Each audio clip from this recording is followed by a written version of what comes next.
Povo acordou, hein? O povo foi às ruas novamente aí, ó. Péssimo domingão aí pro Bolsonaro, pro Arthur Lira e para todo o bolsonarismo. Por quê? Porque hoje em Copacabana tivemos aí a maior manifestação do ano, e se contar é do ano passado também, que foi uma manifestação contra o bolsonarismo e contra o presidente da Câmara dos Deputados, Arthur Lira. Novamente, manifestação aí convocada pelas mulheres contra aquele projeto lá do Bolsonaro e do Arthur Lira, que é um projeto relatado pelo Sóstenes Cavalcante, que é um cachorrinho do Malafaia, ele pertence à igreja do Malafaia, e se o Malafaia falar, ô Sóstenes, senta, ele senta, deita, ele deita, rola, ele rola, cachorrinho do Malafaia mesmo, dá a patinha, ele dá a patinha. Pois bem, ele queria um projeto ali para criminalizar mulheres que já passaram aí por abuso e que engravidassem e não quisessem seguir com a gravidez. Pois bem, o que acontece é o seguinte, aquilo atiçou a população. E na quinta-feira da semana passada, quando começaram a falar aí do projeto e a oposição bolsonarista conseguiu ali aprovar a urgência do projeto. Para quem não sabe, urgência é quando o projeto não precisa passar por comissões, não precisa passar por uma discussão ampla, ele já vai para ser votado no plenário. Ou seja, a toque de caixa. Vamos aprovar isso aí sem ninguém ver.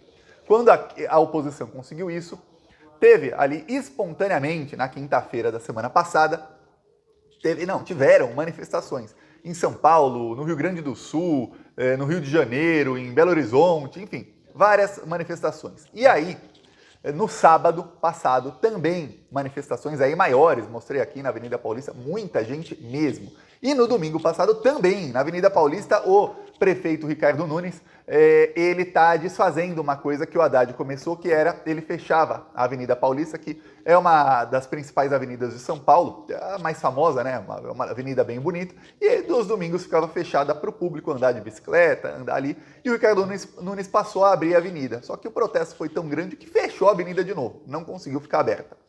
Pois bem, este domingo, a mesma coisa. A Avenida Paulista está lotada e Copacabana está lotada. Vou te mostrar aqui vídeos de Copacabana. Você vai ver que é muita gente mesmo em Copacabana aí contra Bolsonaro e Arthur Lira. No caso aí, ó, o Bolsonaro, no comecinho, no primeiro dia em que esse projeto começou a andar, o Bolsonaro não falou nada. Aí quando ele viu que a coisa estava feia, ele foi convocado para defender o projeto e resolveu fazer textão, criminalizando a esquerda, falando mal da esquerda e defendendo o projeto. Depois ele entrou de cabeça nisso.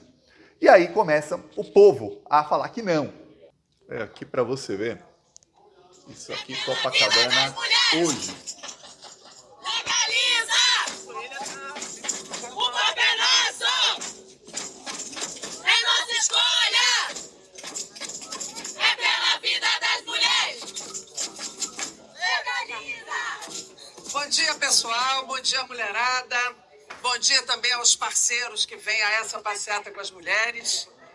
Eu queria primeiro dizer o seguinte, nós que estamos no front, lá na Câmara dos Deputados, e que estamos vivendo esse processo de dentro, debatendo, enfrentando, denunciando, lutando para que esse projeto seja completamente engavetado, que ele seja arquivado.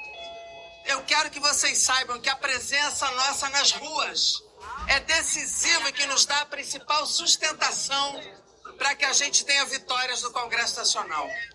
Tá aí a Jandira. Outros parlamentares estavam lá, mas a Jandira fez o vídeo aí que mais viralizou, fez um discurso. A Jandira falou mais, o discurso dela já vai estar inteiro aí no Plantão Brasil e dos outros aí que estavam lá. Olha, tinha muita gente mesmo. E aí você vê, ó, pelas mulheres e tudo mais, e em determinados momentos começaram coros contra o Arthur Lira. Então não pense que, nossa, só estão falando aí pelas mulheres e não estão nomeando os bandidos aí, os inimigos do Brasil estão sendo aí expostos. Ó. Aqui tem um vídeo aqui também de Copacabana e você vai ver o que as pessoas estão gritando.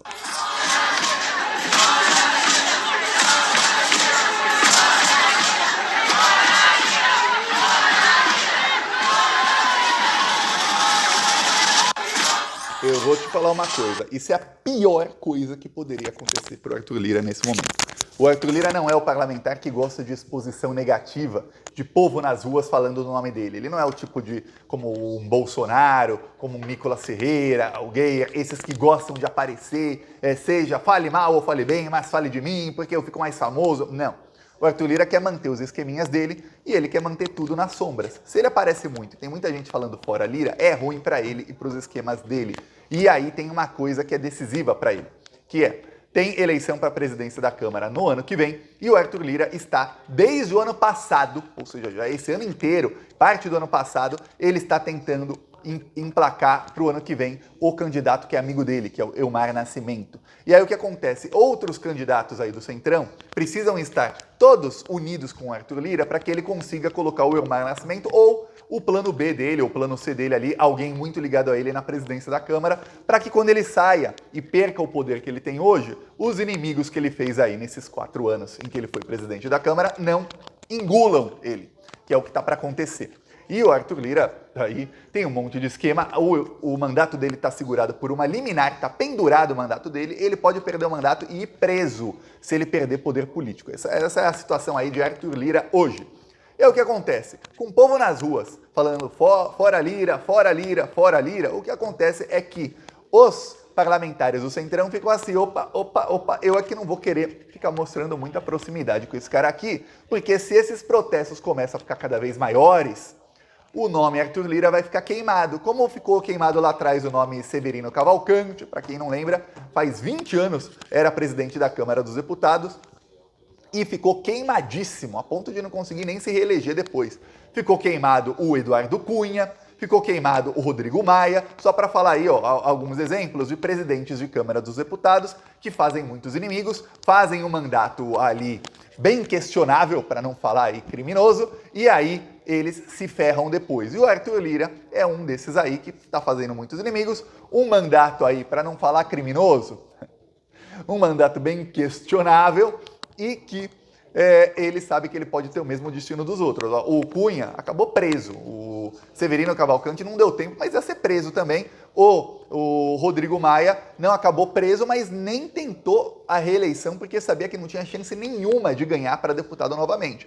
E o Arthur Lira pode ser que aconteça com ele coisa assim, prisão ou esteja 100% queimado na política. E aí, esse tipo de protesto é desastroso para quem está vendo o seu cacife político diminuir a cada dia que passa, porque a cada dia que passa é um dia a menos que ele tem na presidência da Câmara.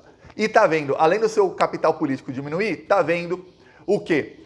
Gente nas ruas falando o nome dele, com fotinho dele, falando aí de projetos dele e de seus aliados e causando uma rejeição aí no Centrão no pior momento, que é o momento em que ele precisa unir todo o poder que tem na Câmara dos Deputados em torno dele. Porque estando em torno dele, estará junto com algum candidato dele. Tá ruim a coisa para ele, viu? Aqui, ó, na Avenida Paulista, ó, também estava tendo lá manifestação, ó, muita gente na Avenida Paulista. Tem, no momento que eu estou gravando o vídeo, estão começando a aparecer os vídeos aí da Paulista. Por algum motivo, tá aparecendo mais foto lá no Twitter e eu não estou conseguindo achar vídeos. Tem aqui muitas fotos aparecendo aqui da Avenida Paulista. O protesto na Paulista saiu até em destaque na Telesur, que para quem não sabe é uma das maiores redes de TV aí de toda a América Latina. Então já virou destaque internacional aí. Isso é na Avenida Paulista. Você vê ali, ele está na frente e ali atrás está a marcha lá das mulheres. Na semana passada teve um vídeo que eu esqueci de mostrar aqui, que é um vídeo legal, que mostra como o prefeito de São Paulo tentou fechar a rua e não conseguiu.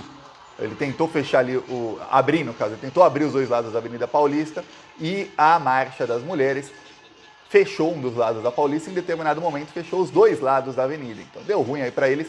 Hoje, os dois lados estão fechados. Aí eu não sei se fecharam com a marcha de hoje ou se o prefeito não abriu dessa vez. Ele está tentando de todas as maneiras abrir aí, acabar com o espaço ali popular que foi feito, mas não está conseguindo porque a população está resistindo, fazendo protesto contra o bolsonarismo. Justo o prefeito aí que essa semana tirou foto aí com o Bolsonaro, decidiram que vão ser aliados e tudo mais. Aí agora a população fazendo protesto justo contra o bolsonarismo. Tá ruim a situação aí do Ricardo Nunes, que o principal aliado dele, a principal chance dele aí de se reeleger é o Bolsonaro, que na verdade a gente sabe que já tem outro candidato à prefeitura de São Paulo, que é o Pablo Marçal. Então tá ruim. Ele lançou um capitão, um coronel, amigo do Bolsonaro como vice, e ele causou aí revolta de alguns aliados que não querem apoiar alguém que tem um bolsonarista ali, militar, como vice. Então tá perdendo aliado, tá perdendo tudo,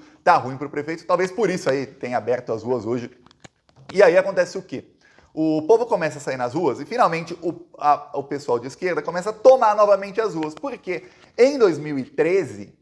a direita foi às ruas, incentivada aí pela imprensa e pelas redes sociais. As redes sociais estavam começando a surgir no Brasil. Foi em 2012, 2013 que todo brasileiro começou, não todo brasileiro, mas todo mundo que era de classe média, passou a ter um celular. E aí passou a consumir fake news e não tinha nada de esquerda nas redes sociais ali. Foi inclusive quando eu criei o Plantão Brasil, porque eu vi que as redes sociais só tinha direita e o que hoje a gente sabe que é extrema direita. E ali o povo foi às ruas por, abre aspas, mais saúde, mais educação, no momento que não acontecia nada assim, não tinha turbulência nenhuma política no Brasil. E aí a imprensa usou isso para tentar derrubar o governo Dilma. Aquilo virou não vai ter Copa, foi o maior tiro no pé da história. A Copa deu mais de 115 bilhões de reais de lucro. Imagina você contra um projeto que vai te dar 115 bilhões de lucro. Ah, mas os estádios custaram, tá, mas você gasta 15 bilhões para fazer um evento e ganha 115 de lucro. Pô, ótimo, né? Excelente. Imagina se todo investimento que o governo faz fosse bom assim. Mas enfim, a imprensa fez isso, não conseguiu ganhar a eleição e aí, junto aí com os nazistas, hoje a gente sabe que são nazistas aí do MBL e junto com outros movimentos de extrema-direita e que sempre defendem aí descriminalização do nazismo e coisas do tipo, esse pessoal foi às ruas para dar o golpe de Estado na Dilma. E aí o que aconteceu é que a direita e a extrema-direita passaram a gostar das ruas. Eles passaram a se sentir muito confortáveis indo com a camisa da seleção brasileira e com bandeira nacional, roubando aí os símbolos nacionais, indo para as ruas e achincalhando a esquerda com fake news. Eles estavam felicíssimos, inclusive indo às ruas para pedir golpe de Estado, para pedir aí a morte de ministros do STF, e a esquerda ficava quieta. A esquerda só saía nas ruas quando tinha comício, e no caso aí só saía mesmo nas ruas, saiu mesmo nas ruas foi em 2022 nos comícios do Lula, porque os do Haddad em 2018 não foram lá essas coisas também. E agora, parece que a esquerda novamente falou, pô, vamos sair aí às ruas e temos uma pauta que finalmente é popular. Uma pauta muito popular, porque quando a esquerda começava a entrar nessa pauta de costumes, o que acontecia eram tiros de canhão no pé. A esquerda pegava um tema que era extremamente impopular em toda, não é a esquerda toda não, uma parte da esquerda principalmente, uma parte mais identitária. Pegava um tema que é extremamente impopular em toda a sociedade e começava a tentar esfregar na cara das pessoas. E aí o que acontecia? Causava rejeição na esquerda. E aí a extrema-direita nadava de braçada, dizendo, ó, tá vendo, a esquerda defende tudo do ruim, do pior, a esquerda defende criminoso, a esquerda defende isso, defende aquilo, a esquerda é quem está defendendo aí a degeneração do povo brasileiro, eles querem a barbárie, e aí eles ficavam sendo aqueles que defendem os valores tradicionais, quando na verdade eles são os maiores corruptos. A extrema-direita, eles são os piores, eles são aqueles lá, só você vê notícia aí de pastores presos por abusar crianças, você vai ver um monte aí, são eles. E aí, finalmente, a esquerda conseguiu uma pauta que é de maioria, tem maioria entre toda a população, tem maioria até nos segmentos de evangélicos, de católicos, de gente mais religiosa, e conseguiu aí se aglutinar, se organizar para ir às ruas. Se isso começar a tomar corpo e a ficar cada vez maior, vai ser um problemão para o bolsonarismo, porque hoje eles estão nadando de braçada aí nessas pautas de costumes, e a esquerda não tinha reação. Agora teve uma reação e você vê. A reação aconteceu na semana passada, né? Porque para alguns a semana começa domingo, então seria retrasada. E de lá para cá, a extrema-direita parou de tentar empurrar suas pautas de costume, suas pautas aí de destruição do Brasil. Pararam. Por quê? Porque finalmente virou uma barreira ali que não dá, que é intransponível. Tem aqui a esquerda indo para as ruas, a esquerda defendendo aqui um projeto e não tem o que fazer. Eles não conseguem passar pelo lado ou alguma coisa assim. Então eles pararam aí, fizeram uma parada para balanço. Muito provavelmente a extrema-direita, eles não são tontos, são burros, mas eles de estratégia entendem bem, principalmente de comunicação. Eles vão agora escolher alguma pauta para a próxima semana ou para a semana seguinte, antes do recesso, ó, anota isso, antes do recesso parlamentar.